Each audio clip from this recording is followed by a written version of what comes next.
এবার নাকি যারা বিদেশে তারাও ভোট দিতে পারবো। তাই নাকি? বিদেশে বসে দেশের ভোট কেমনে দিবে? এইটাও সম্ভব। শোনেন শোনেন প্রবাসীগণ, শোনেন দিয়া মন, পোস্টাল ভোটের কথায় এখন করিব বর্ণন। দেশের বাইরে থাকেন যারা, সম্পদ দেশে আনেন তারা, ভোটটা দিবেন পোস্টাল অ্যাপে। কেমনে দেখি চলে, হায় হায় কেমনে দেখি চলে। ও বাউল ভাই, আমার ছেলে তো দেশের বাইরে থাকে, সে ভোট দিতে পারবে? প্রবাসেতে থাকেন যারা, কন্যা পুত্র স্বজন, ভোটটা সহজ করার জন্যই এত আয়োজন। আপনার স্মার্টফোনের প্লে স্টোর বা অ্যাপ স্টোরে গিয়ে পোস্টাল ভোট বিডি লিখে অ্যাপটি ডাউনলোড করতে হবে। অ্যাপ খুলে রেজিস্ট্রেশন বাটন চাপুন। আপনি যে দেশে বর্তমানে অবস্থান করছেন তালিকা থেকে সেই দেশটি বেছে নিন। অবস্থানরত দেশে ব্যবহারকৃত নিজের মোবাইল নাম্বার উল্লেখ করতে হবে। নির্ধারিত জায়গায় নাম্বারটি টাইপ করুন। কিছুক্ষণ অপেক্ষা করলে উক্ত নাম্বারে একটি ওটিপি আসবে, সেটি দিয়ে নম্বরটি ভেরিফাই করুন। সবশেষে একটি পাসওয়ার্ড সেট করুন। এভাবেই আপনার অ্যাকাউন্ট তৈরি হয়ে যাবে। অ্যাকাউন্টে হয়ে গেছে, কাজ তো শেষে নয়। ভোটটা দেওয়ার আগে করুন যাচাই পরিচয়, হায় হায় যাচাই পরিচয়। অ্যাপের লগইন অপশনে মোবাইল নম্বর সেট করে পাসওয়ার্ড দিন। এনআইডি কার্ডের সামনের অংশের পরিষ্কার ছবি তুলুন। পর্যাপ্ত আলো আছে এমন জায়গায় দাঁড়িয়ে মোবাইল অ্যাপের নির্দেশনা অনুযায়ী লাইভলিনেস চেক করে সেলফি তুলুন। মনে রাখতে হবে, এ সময় মুখে মাস্ক, চোখে চশমা বা মাথায় টুপি রাখবেন না। পাসপোর্টের প্রয়োজনীয় তথ্য দিন, না থাকলে চেকবক্স টিক করুন। যে ঠিকানায় ব্যালট পেতে চান তার পূর্ণ ঠিকানা সাবধানে পূরণ করুন। ভুল ঠিকানা দিলে ব্যালট হাতে পাবেন না। সকল তথ্য সঠিক দিলেই কেবল নিবন্ধন সম্পন্ন হবে। যদি নিবন্ধন কোনো কারণে সম্পূর্ণ না হয় তাহলে কি হবে?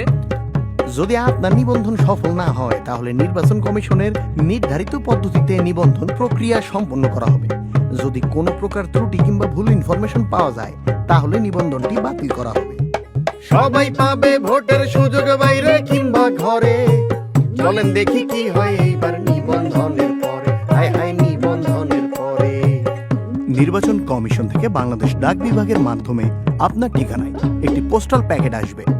প্যাকেটের ভেতরে থাকবে একটি বড় সাদা খাম, রিটার্নিং অফিসারের ঠিকানা লেখা বড় হলুদ খাম, ব্যালট পেপারের ছোট সাদা খাম, আপনার মূল ব্যালট পেপার। মূল ব্যালট পেপারে শুধু প্রতীক থাকবে, প্রার্থীর ছবি থাকবে না। আরও থাকবে একটি নির্দেশিকা, যার পেছনে থাকবে ঘোষণাপত্র।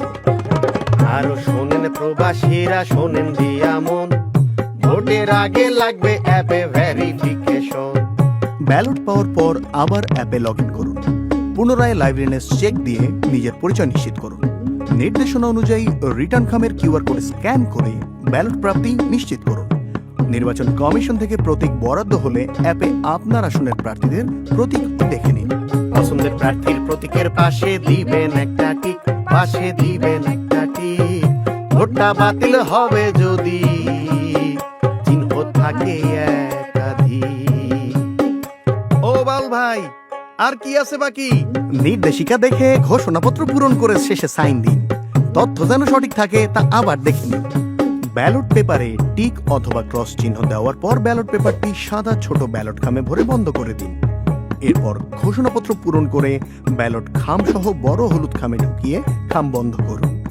যত দ্রুত সম্ভব নিকটস্থ পোস্ট অফিস অথবা পোস্ট বক্সে জমা দিন। শোনেন শোনেন প্রবাসীরা, সকল কথা শেষে আপনার ভোটে জিতবে দেশ, থাকবো মিলে মিশে। এইবার কিন্তু ভোট দিতে পারবা বাবা। নির্বাচনে নির্বাচন এটা কেমন প্রহসন, ত্রয়োদশ নির্বাচনে এইসব সুযোগ নাই। দেশের বাইরে থাইকা আমরা দেশের জন্য লড়াই করি।